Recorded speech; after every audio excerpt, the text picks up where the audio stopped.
Imagine a summer night with no buzzing, no bites, no mosquitoes. Sounds like a dream, right? But what if that silence wasn't peace, but the start of something much darker? What if the tiniest extinction triggered the collapse of life as we know it? It happened without warning. One morning, across the planet, silence. Campers woke up bite-free. Backyards were still. No hum by your ear, no welt on your ankle, just absence. In the wetlands of Louisiana, scientists noticed it first. Their mosquito traps, usually crawling with wings and legs, were empty.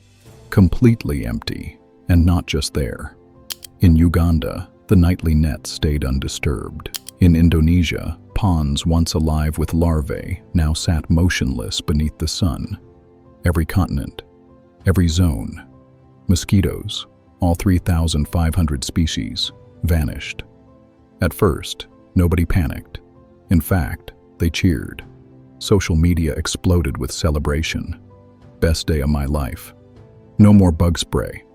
Finally, peace at night. Memes flew. Brands jumped in.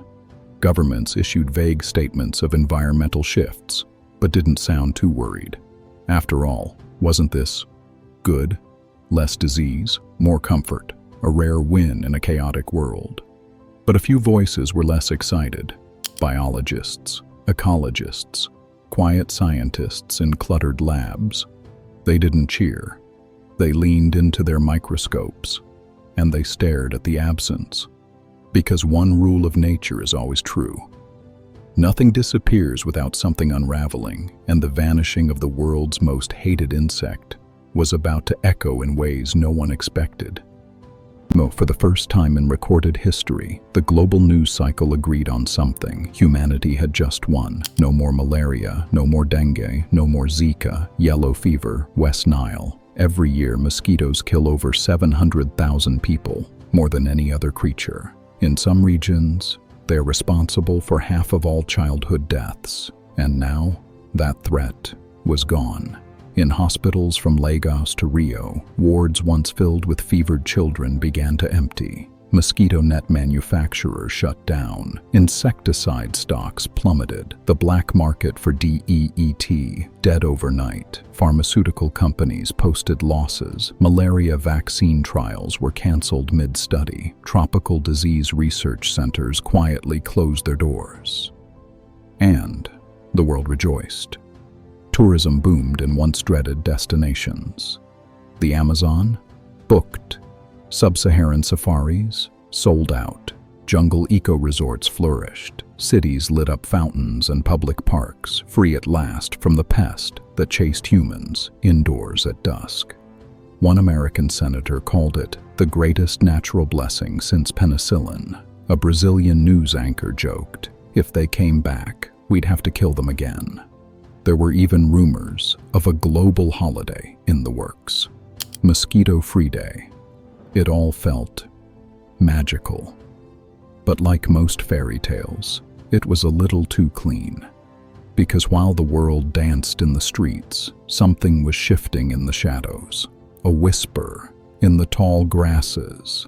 A silence too deep in the marshes. The celebration had begun, but the countdown had too. It started in the wetlands. At first, it was just quiet, too quiet. The buzz of insects was gone, yes, but so were the familiar croaks, clicks, and songs that once made up the background rhythm of nature. The frogs were eating less. Dragonflies hovered aimlessly. Spiders abandoned their webs. Because mosquitoes, as it turns out, weren't just bloodsuckers. They were everybody's breakfast. In their larval stage, they fed fish, frogs, and aquatic insects. As adults, they were the fuel for bats, birds, and other nighttime hunters. In some ecosystems, mosquitoes made up over 50% of a baby bird's diet. Without them, the swamp wasn't just quiet, it was starving. In Louisiana, herons abandoned their nests. In Canada, warbler hatchlings were found dead, underfed. In Siberian wetlands, whole colonies of migrating birds never returned. Food webs don't just collapse all at once. They fray, they stretch, then they tear. And as the days passed, the silence deepened. The frogs croaked less. The bats flew shorter ranges. The dragonflies disappeared altogether. It was the kind of quiet that feels heavy in the chest, a quiet you can feel in your bones. Nature was missing a thread, and now, everything it once held together was beginning to fall apart. The skies grew emptier. At first, no one noticed. Bird watchers thought it was the season. Park rangers blamed the heat, but something deeper was happening above our heads. The swallows stopped diving. The martins, gone from rooftops. Even the bats, those silent nighttime dancers, began to vanish because mosquitoes weren't just a pest. They were protein on wings, insectivorous birds. Swifts, flycatchers, nightjars relied on dense swarms of mosquitoes to feed their young. No mosquitoes, no fuel, no future. In Alaska, scientists watched as cliff swallow colonies failed to hatch a single brood. In Cambodia, frog-eating bats were recorded flying 20% farther for food and returning lighter every night. Nests, once full of squawking chicks, now sat silent, eggs cold, mothers gone. And it didn't stop in the trees. Larger predators, owls, hawks, even foxes, began to move deeper into urban areas, chasing what little prey remained. Ecosystems aren't vertical, they're woven. When one thread, even one as hated as the mosquito, is pulled, the unraveling climbs upward. By the time researchers connected the dots, bird populations had dropped in clusters. The skies were turning still, and with fewer birds to feed on pests, a new imbalance crept in. One we hadn't prepared for. We thought we'd removed a villain, but all we did was silence the alarm, and the ripple effects had just begun. Well, before they bit, before they buzzed, mosquitoes were something else entirely. They were filters. In their larval stage, mosquitoes lived in stagnant water, swamps, puddles, ponds, gutters. There, they ate, and what they ate was everything we didn't want. Bacteria, algae, decaying organic matter. Millions of larvae, each one a microscopic janitor, feeding, filtering, recycling, and when they vanished, the still waters stilled even further. Without larvae stirring the surface, oxygen dropped. Without consumption, algae exploded. And when the algae died, it sank and rotted, sucking even more oxygen from the water. Across Florida, retention ponds bloomed neon green. In Bangladesh, rice paddies frothed over with cyanobacteria. In Detroit suburbs, backyard rain barrels turned to sludge. Fish floated belly up. Frogs died mid-metamorphosis. Even dragonfly nymphs, once predators of mosquito larvae, starved. Water, once balanced by invisible labor, became hostile, not from industrial runoff, not from plastic, but from the loss of a tiny wriggling workforce we never acknowledged. We thought removing mosquitoes would clean our world, but it did the opposite. Because nature doesn't waste energy, it assigns roles. And in the quiet, neglected corners of Earth, mosquitoes were part of the plumbing. Now with that system unplugged, the water didn't just stand still. It began to rot. And just as humans reached to pour more chemicals in, they overlooked one thing. The mosquito had been handling it. For free. There's something else mosquitoes do, something almost nobody talks about. They pollinate, that's right. Before female mosquitoes suck blood, both males and females feed on nectar. They visit flowers, they brush against stamens, they carry pollen, and not just any flowers. Some of the world's most delicate, high-altitude and night-blooming plants rely heavily on mosquitoes. Certain Arctic orchids, bog plants, and swamp wildflowers are pollinated almost exclusively by them. In the alpine meadows of the northern Europe, researchers noticed something strange. Whole species of orchid were failing to bloom, not due to climate, not due to drought, but due to the lack of a tiny buzzing visitor that no longer came. In the peat bogs of Canada, wild blueberries shrank in size, their yields dropping without mosquito pollination at night.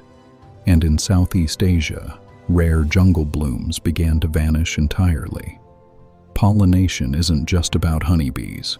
It's an invisible network. Bees, butterflies, beetles, bats, and yes, mosquitoes. They are midnight couriers, working quietly where others won't.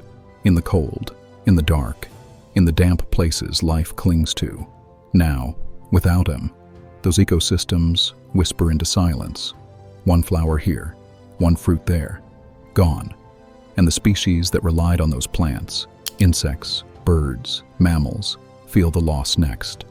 A collapse, not with a bang, but with a soft silence. We didn't see them pollinate, so we thought they didn't matter. But nature has no unnecessary players, and the tiniest one might carry the most fragile threads. At first, people thought it was natural, a fluke of evolution, a virus that only targeted mosquitoes, climate shifts, solar flares, anything really, except us. But the truth felt closer to home. In the years leading up to their disappearance, CRISPR labs were busy. From California to Geneva, scientists raced to edit the genes of mosquitoes, modifying them to resist malaria or self-destruct entire populations. The most famous, gene drive technology. It worked like a biological chain reaction. Insert one modified mosquito, and its traits spread rapidly through entire species. The goal was noble: eliminate malaria. The method? Rewrite evolution. Now suddenly, every mosquito on Earth is gone. Coincidence or consequence? In leaked documents from a biotech startup, whistleblowers described unauthorized field tests, gene drives released into the wild, untracked, uncontrolled. Was this a cure gone too far? The media spun theories. A rogue government, a secret UN plan, an underground eco-faction fighting back against disease. Some claimed it was a lab accident. Others, a quiet war no one admitted we'd started. But while the world pointed fingers, another question emerged. If we can eliminate mosquitoes, what else could we erase?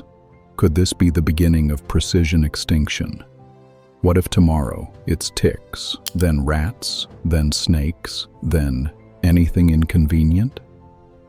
The disappearance of mosquitoes was no longer just an ecological mystery, it was an ethical alarm bell, and like all powerful tools, gene editing had opened a door, not to salvation, but to temptation. And once something is erased, there's no undo button.